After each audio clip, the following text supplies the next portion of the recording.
Hello everyone. Today we are going to talk about something called virtue ethics. Now virtue ethics, as I write over here, it says that attitudes over actions. He is virtuous, his moral actions only flow from him. Now let us recapitulate. Now we have been doing a few kinds of ethics before. We have talked about deontological ethics, we have talked about consequentialism as an ethical theory. Consequentialism said that, well, the consequences of an action determine what a right action is. Deontological theories claim that there was a rule or a formula to determine the right action. Basically, the question that we have been tackling is whether what is the means of determining the right action. This question, of course, assumes the answer to the earlier more fundamental meta-ethical question is that can there be an objective right and wrong? If there is an objective, if there can be an objective right and wrong, how do we determine this objective right and wrong? So, basically there are two questions. First is, can there be a right or a wrong, and two, if yes. So, basically we are associated with two questions. Now, the first question talks about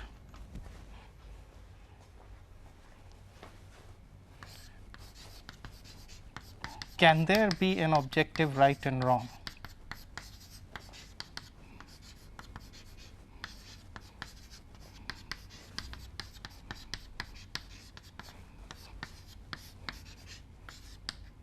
Now, this is the meta-ethical question that we have talked about.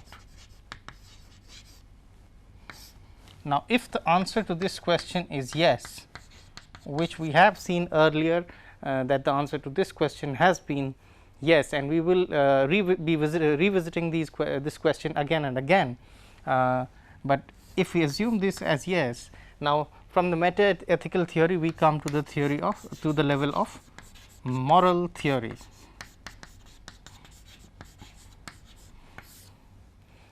How do we determine the right and wrong? Now, one answer to this was consequentialism.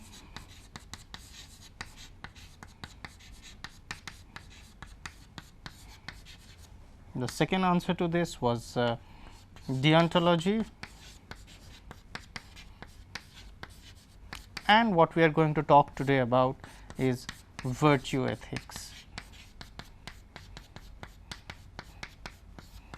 Okay. Now, if you would remember the earlier classifications that we have made is that, well, this is a foundational meta-ethical question that debating the possibility of the moral domain. This is the deepest question, above which is the question of moral theory, that if there is an objective right and wrong, how do we determine, what is the theory about determining the objective right and wrong. And this is the third level which we talked about, was applied ethics. So, these applied ethics talks questions about applications of these moral theories such as consequentialism, deontology and virtue ethics, as we talked about. Applied ethical questions could be like, well, is it morally right to abort a fetus? Is software piracy morally justified? Now, these are applied questions. Now, in our exploration of moral theories, we have talked about consequentialism, deontology, and today we will talk about the third major theory, which is called virtue ethics. Now, what does virtue strike us as? Does it mean of does it give us a notion of a medieval Puritan social norm, or what does virtue do? Now, well, the catch line here says attitudes over actions.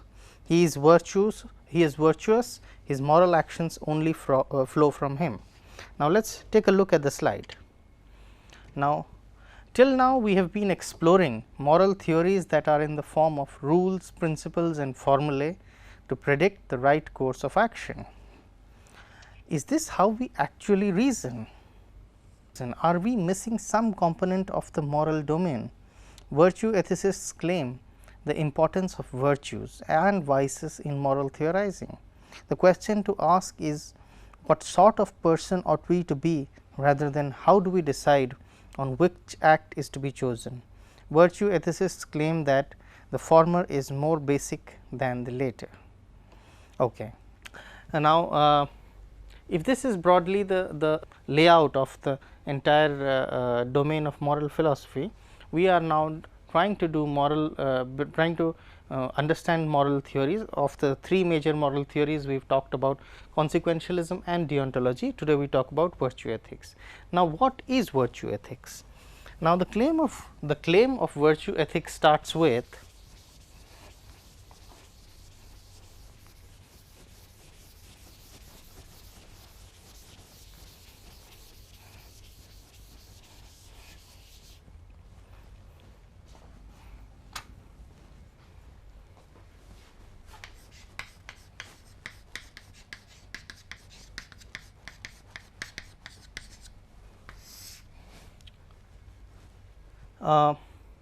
we have talked about principles, rules and consequences.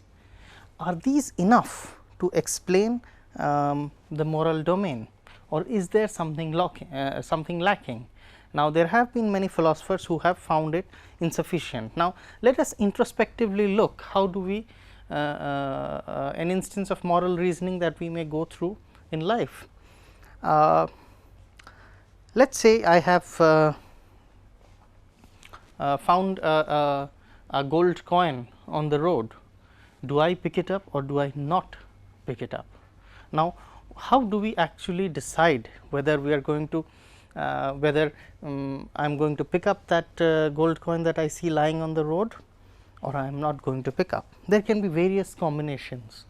First combination is, well, first I see that there are people seeing me. So, if I pick it up and they would know that, well, it does not belong to me. So, perhaps I would be known as a thief, but the value of the gold coin is enormous for me to jump that taboo.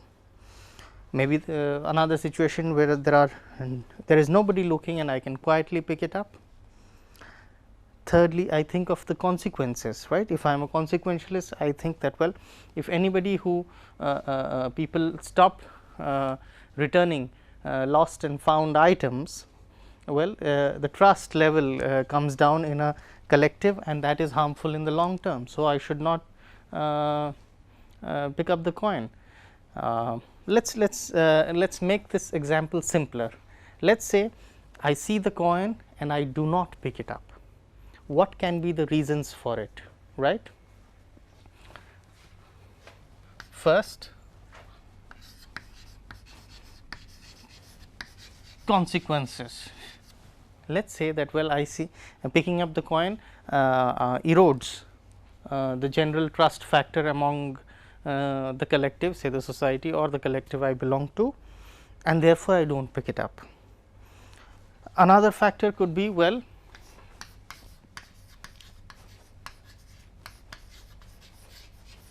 deontology, or I do not pick up the coin because I have been told by my religion to follow a rule that you shall not take what does not belong to you. Say I am deontological. Say if I am the Kantian deontological, then I would say that, well, if I had lost a coin, would I expect somebody would I expect the finder to return it to me? If I would expect so, then I would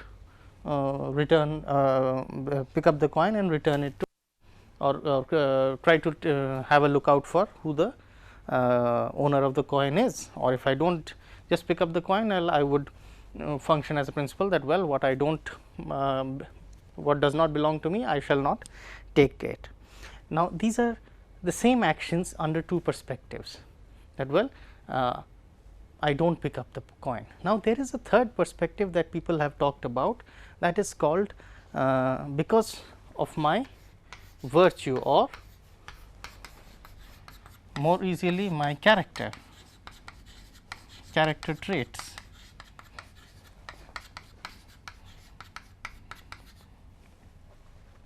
Now, I could also not pick it up, not as a matter of habit or tendency, but as a matter of my choice, of how I have decided to be as a person, to not suppose take in to not take in the to not acquire what does not belong to me. Now, that is a character trait, right. Not acquire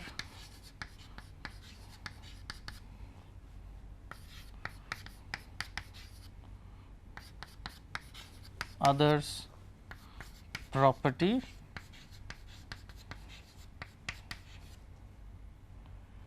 covertly. Now, if this is a character that I have, that I am just not comfortable, or I have decided that it is not right for me to steal, I consider this as stealing, or if I just do not have internalized it, that well, it is my predisposition, it is my character that I do not want to acquire somebody else's property when it is lost, and I do not I am not earning it. Now, isn't this closer to, the virtue ethicists would say that this is the way it is closer to the reasoning that takes place in our mind. Now, look at it this way. In such a moral predicament, are we thinking by rules, are we thinking by deontology, are we thinking by consequentialism? Well, the virtue ethicists say that well, we act out of our character. Again, not to be confused with tendency or behavioral patterns, but are thought through and decided choices. Virtue ethicists claim the importance of virtues and vices in moral theorizing. So, there is something called virtue which has not been accounted for when we go in for moral theorizing.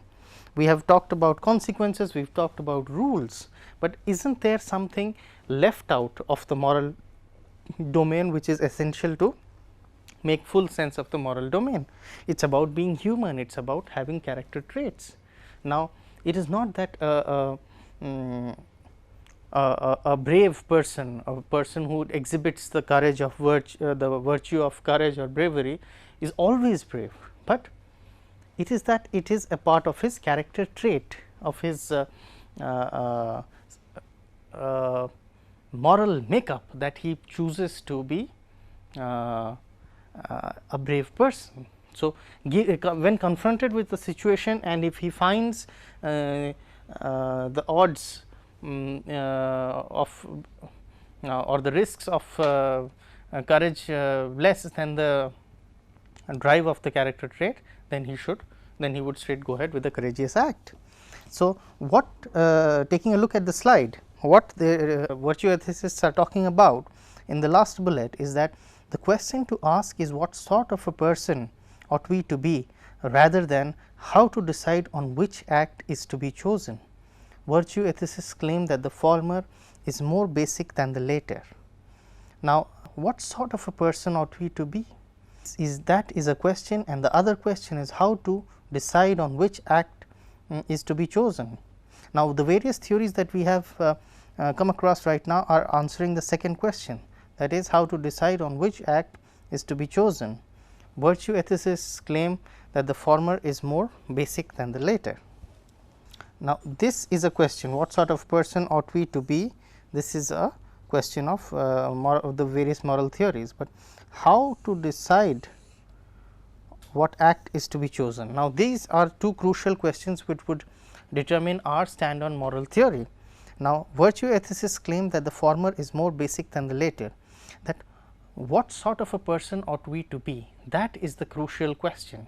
Are we going to be what kind of a character trait? So, when we say what kind of a person, we actually mean what character trait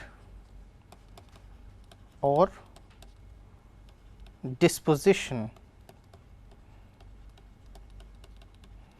that we exhibit. Now, whereas on the second one we either rule governed, rule or consequence governed.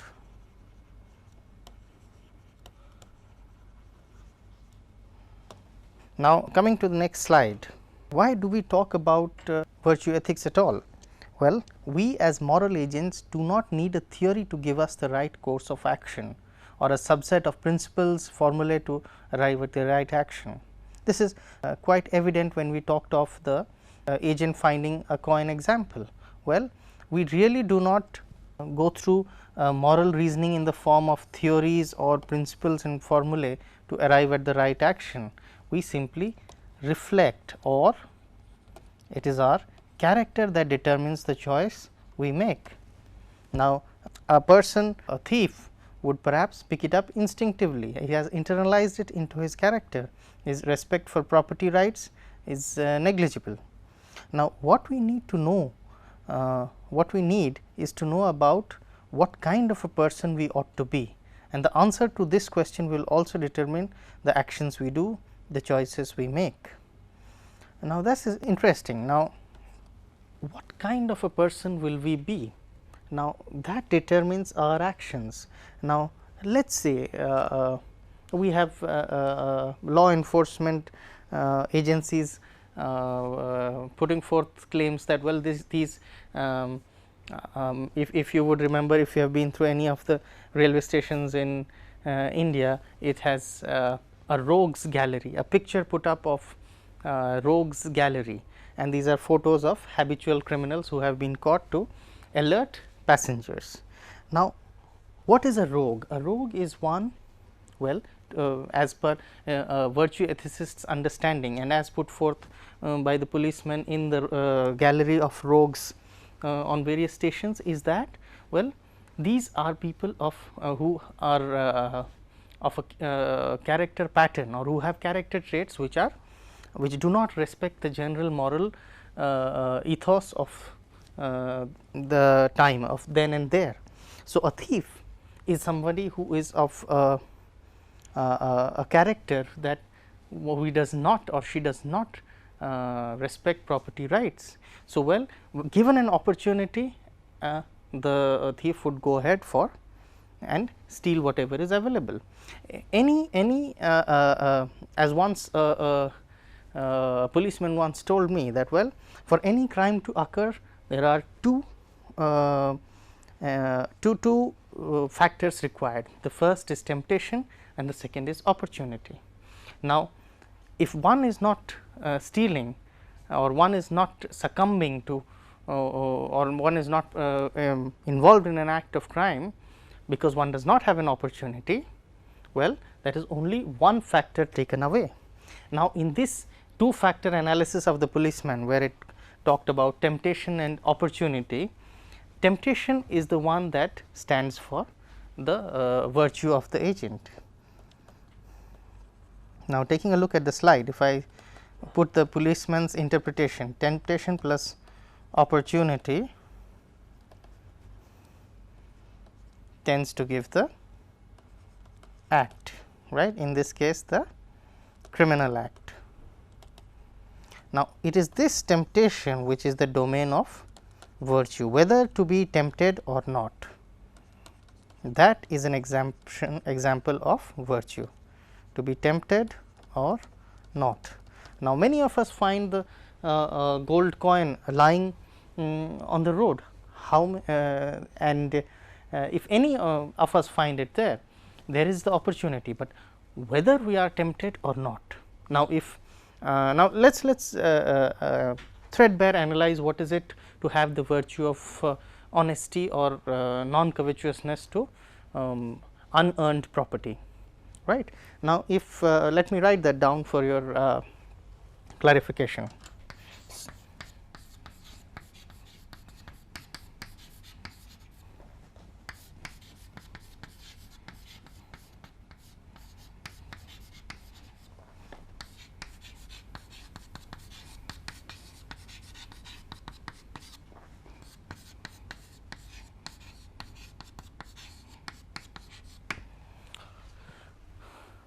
Now, suppose this is the the attitude that I display, that not coveting or acquiring the property that one has not earned.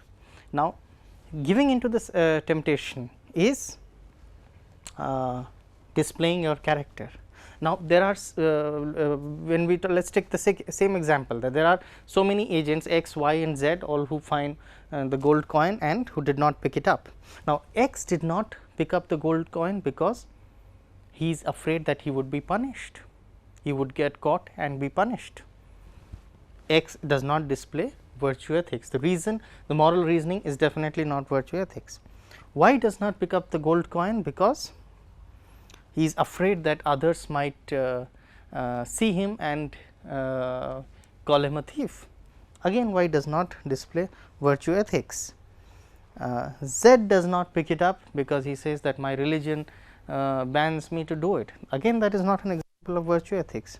But let us say another person, say A. A does not pick it up because he thinks that, well, it is a part of his character trait that, well, I should not take what does not belong to me, not coveting or acquiring unearned property. Now, if this is the sentence that we look at, not coveting or acquiring unearned property. Now, here A is displaying an example of a virtue that, well, given the opportunity also, he finds it wrong. It is his his abiding by the norm or the law is only because he does not have the temptation to do it. In fact, he has the desire to concur with the law rather than break it. Now, so here we talk about the preliminary thing is, if you take a look at the slide, it is the character of the agent is prior to the actions of the agent. Now, this is a crucial distinction which virtue ethics talks about. The character of the agent is prior or more fundamental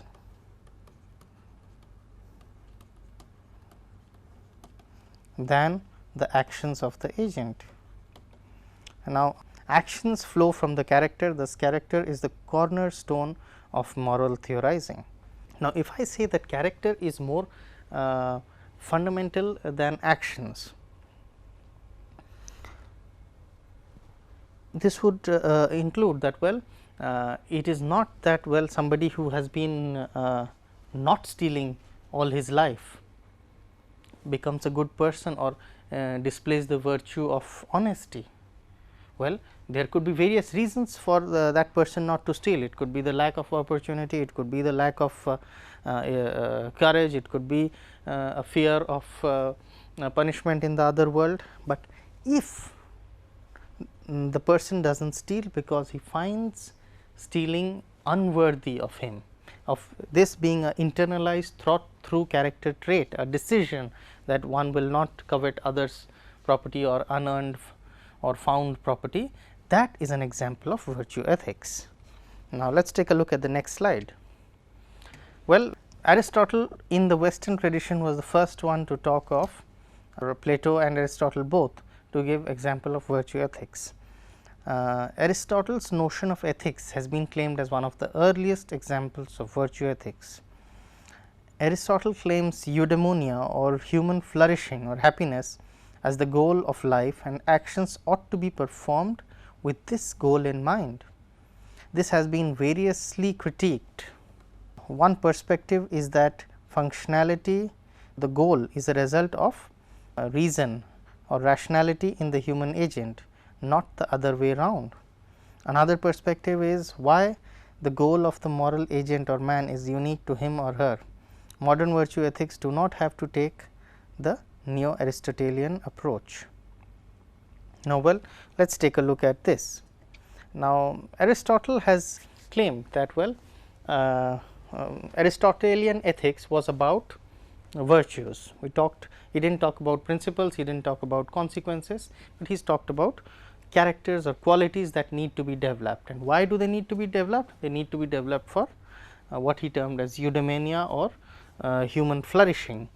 And as the second bullet reads, Aristotle claims eudaimonia or human flourishing or happiness as the goal of life, and actions ought to be performed with this goal in mind.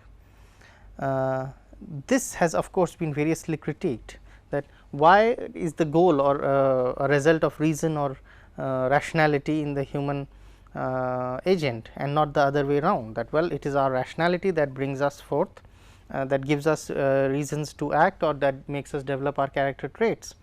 Another perspective is why the goal of the moral agent is unique to him or her. The Aristotelian way of thinking is making flourishing most important. So, it brings uniqueness to each individual. Each individual is moral for his own reason.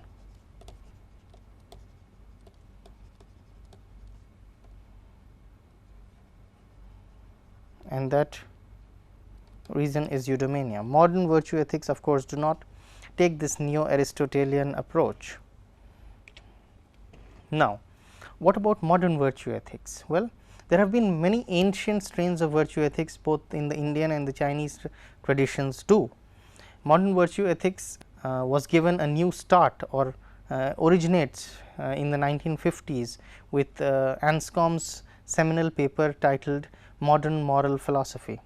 Since then, Alasdair MacIntyre and many other contemporary philosophers have carried forward virtue ethics in its modern avatar. Now, let us look at this. What is a virtue? Because this distinction or this clarity is important if we want to know proceed further about virtue ethics, because we would constantly be facing this question that perhaps a virtue is nothing over and above principles or rules, but we will leave that for later. Right now, well, what is a virtue? A virtue is not a habit or tendency to act in a certain manner. So, suppose we have instincts. Suppose you have been trained to stand up when a lady arrives or enters the room. That is a part of your training, it has become a part of your habit. Well, a virtue is more of a decided or thought through disposition. It is just a thought through disposition, not a predisposition. Also a predisposition can be said. It is a thought through disposition to orient one's actions for the simple reason that it is that kind of an action. That means, we have decided to be honest only because our love for honesty, right. Honesty for its own sake. So, when we are valuing honesty for its own sake, that is a kind of a virtue and not for the consequences it brings along. For example, being truthful is a virtue only when one decides to be truthful, not for any other reason, but only because one values and wants to be truthful.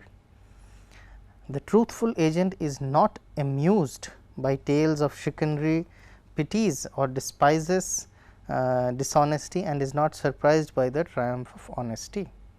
So, let us look at what is meant by a virtue. As we talked about, a virtue is not a habit or a tendency. Say, I have the tendency to overeat.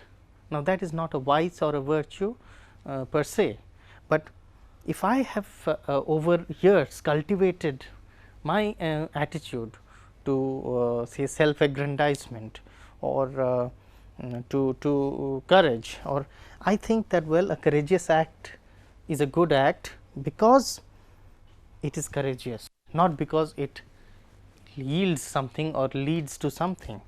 Now, something which is intrinsically valuable. So, an act of bravery is flows from the virtue of courage, but that courage or when a decision is taken, let us again put this forth in an example that would perhaps make it very clear what is meant by virtue. Now, if I let us say an agent, let us use the familiar x, y and z.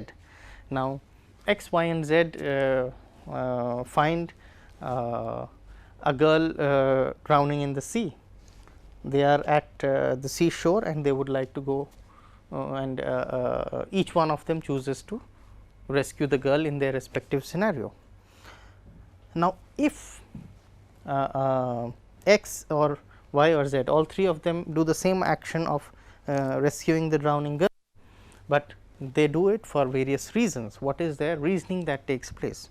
Now, the virtuous or virtue ethicists claim is that, well, when one does an act of courage, well, when one is evaluating the risks consciously or subconsciously, voluntarily or involuntary, of taking the plunge into the sea to save the girl, say on the cons, it is that, well, it is a risky operation, I might be pulled and drowned by the drowning girl, I am not very good in swimming, there is perhaps nobody to help around, and whatever the list of cons are. Pros are, well, I can save the girl's life, it will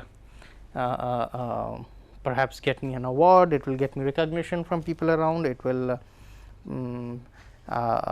get me a new friend if I am able to save the girl.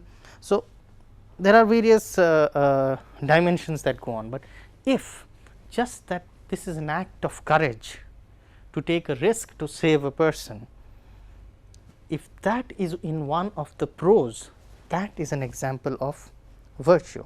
So, just as I am courage is a virtue, whereas habitual trainings like etiquettes are not strictly examples of virtue. Say if I am trained to eat with my lips shut, it will not strictly be an example of a virtue, it will be an example of etiquette of a particular culture, right. Now, if I am, however, if I feel like sharing my food, even if I have little, with somebody who has none and is starving, that is an example of generosity, and I do this only because I value generosity and I would like to be generous, and with no other example. So, notice virtue is a very interesting notion. It makes our fundamental attitudes as the source of our actions. Now, what would be the other way round of reasoning? Well, we would say that somebody who does a lot of generous acts is a generous person, but the virtue ethicist's way of saying is that a generous person does generous acts. So, generosity is first as a virtue or a character trait, and the acts follow from it, not the other way around. So, whether I am to be generous or not depends on whether I value generosity intrinsically per se. So, I will be hungry if I spare my food for the starving person, but I feel I value generosity more than what I value this. Now, of course, now in such a situation there can be degrees of virtues, right. We will talk about that in our next slide. Well, one or a group of actions does not determine the virtue of an agent. So, again this shows the example that virtue is more fundamental than actions.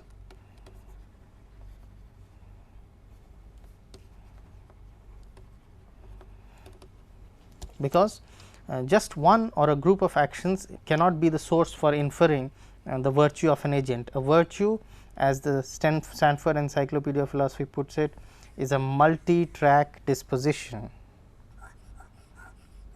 This is a multi-track disposition, that is, it is a part of our character trait. Now, there are degrees of virtue, there can be degrees of courage exhibited by an agent, but courage is a virtue only if it is lived and valued for its own sake. It is about having an impulse, a generous, honest, courageous or any such virtuous impulse. So, now let us think over it. Now, what is virtue, and when we talked so much about virtue, let us talk about the degrees of virtue.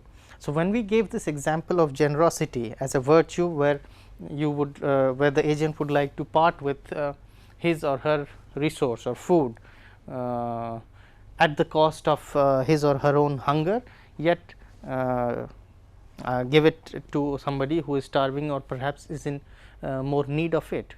Now, why does one do such an act? Why does that moral agent do such an act? If she or he does that act because he values generosity, then he has or she has a character of a character trait of generosity. So, doing generous actions, how do generous actions come along, or how do courageous actions come along? How does one decide whether one wants to be courageous or not, whether one wants to be generous or not, and to which degree? Now, how much of your food will you sacrifice and how often would you sacrifice it for the other? That depends. So, this clearly indicates that the virtue classification also has degrees. So, now if let us talk about the drowning example. Now, if all the 3 agents x, y and z find that well the girl drowning is very deep into the sea and it is shark infested waters, would x, y or z do? Definitely the decisions would be revised. Well, x may consider in this second situation the act of saving the girl as foolhardiness or almost stupidity, if it is a shark infested zone or the water is too deep, or x is not very good at swimming. So, consider this, that virtues, that well the act of working out of courage or valuing courage for its own sake can also have degrees. Valuing generosity or any other virtue for its own sake can have degrees. So, I can be generous to a certain extent, I can be more generous. So, we need to keep in mind that well generosity is about having an impulse to be generous, honest, courageous or any such virtue. So, this impulse, or it is the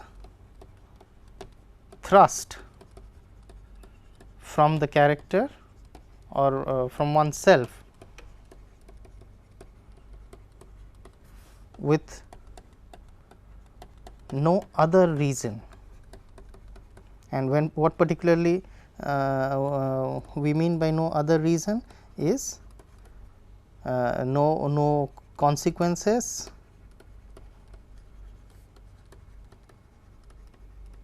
or rule governance.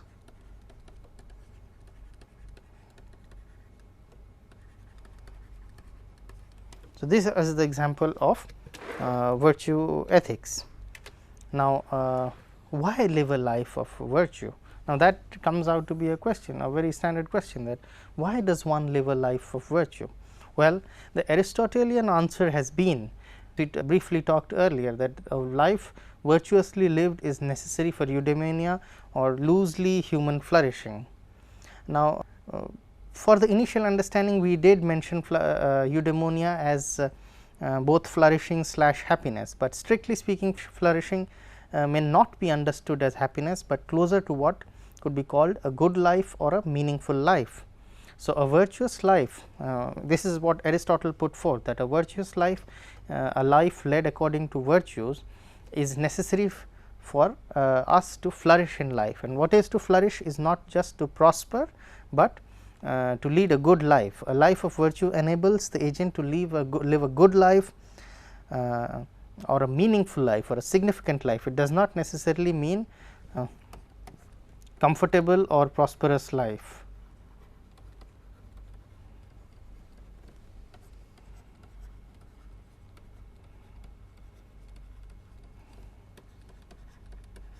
Rather, it would mean a deeper significant life. A life of virtue enables the agent to live a good life, a life that would not be possible had the virtues been sacrificed, right.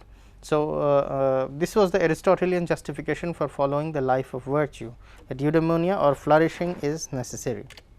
Now, let us just briefly look at what could be the problem with virtue ethics. Now, various critics have argued that does virtue ethics make any distinctive claim, right? What if I say that the virtuous person is merely predisposed to do the right action?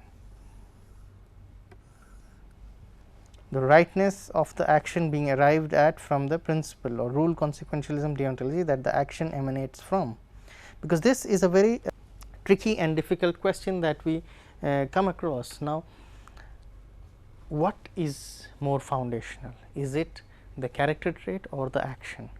Do I choose to be generous? Do I reason it from rules and principles, or do I wish to be a generous person? Now, this crucial difference in conceptualizing the primacy of either the character trait or the virtue or the action would determine what moral theory innately appeals to you. Now, if you are concerned with every solution being derived from a principle or a theory, well, a principle, of course, virtue ethics is also theory, a principle or a rule or a format or an algorithm to come out of the answer, you are more likely to be a consequentialist or a deontologist. Let us take at some real life examples of what could be problems with the deontological or the consequentialist claim, and how does a difference between virtue ethics and consequentialism come about. Now, the virtue say that other conditions being equal, let us say let us take the cliched example of a dam to be built in an area which would displace say 1000 people, but will benefit 50,000 people. Now, the consequentialist would say that well, this minority ought to sacrifice their own habitat and offer themselves to be relocated to equivalent or better habitat for the benefit of the goal. Now, this is a consequentialist argument.